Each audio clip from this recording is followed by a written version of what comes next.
ఈరోజు ఐఐటి హైదరాబాద్లో కొత్త రీసెర్చ్ డివిజన్ స్టార్ట్ అయింది. ఈ బయోమెడికల్ ఇంజనీరింగ్తో పాటు ఐహెచ్ అంటే ఇంటర్నేషనల్ లంగ్ సెంటర్ ఒకటి జర్మనీలో ఉంది. ఇవి రెండు కలిపి ఐహెచ్ఎల్ వాళ్ళు ఐఐటి వాళ్ళు కలిపి ఒక రీసెర్చ్ సెంటర్ స్టార్ట్ చేశారు. ప్రొఫెసర్ సీగర్ అని చాలా వరల్డ్ ఫేమస్ డాక్టర్, ఆయన వచ్చారు. దీని గురించి వాళ్ళ టీం అంతా కూడా వచ్చారు. ఈ రీసెర్చ్ సెంటర్లో లంగ్కి సంబంధించిన జబ్బుల గురించి రీసెర్చ్ జరగబోతుంది. లంగ్ డిజీజ్ మన దేశంలో చాలా ఎక్కువ. ఇప్పుడు పొల్యూషన్ కానీ వేరే కారణాల వల్ల, స్మోకింగ్ వల్ల కానీ లంగ్ క్యాన్సరు, లంగ్లో ఎంఫోసిమా అనేది ఇంటర్స్టిషియల్ లంగ్ అంటే చాలా లంగ్ డిజీజ్ ఎక్కువైపోయాయి.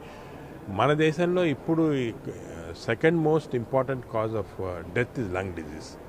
అందరు తెలియదు, అందరేమో హార్ట్ వల్ల అనుకుంటారు, దీనివల్ల కానీ లంగ్ వల్ల చాలా ఎక్కువ కనపడుతుంది. దీని గురించి రీసెర్చ్ చేయడం చాలా ముఖ్యం. మన దగ్గర అమెరికాలో కానీ జర్మనీలో కానీ చాలా రీసెర్చ్ చేశారు, కానీ ఆ రీసెర్చ్ ఇక్కడ ఫిట్ కాదు. అక్కడ చేసిన రీసెర్చ్ ప్రకారం మన ఇక్కడ ట్రీట్మెంట్ ఇవ్వలేము.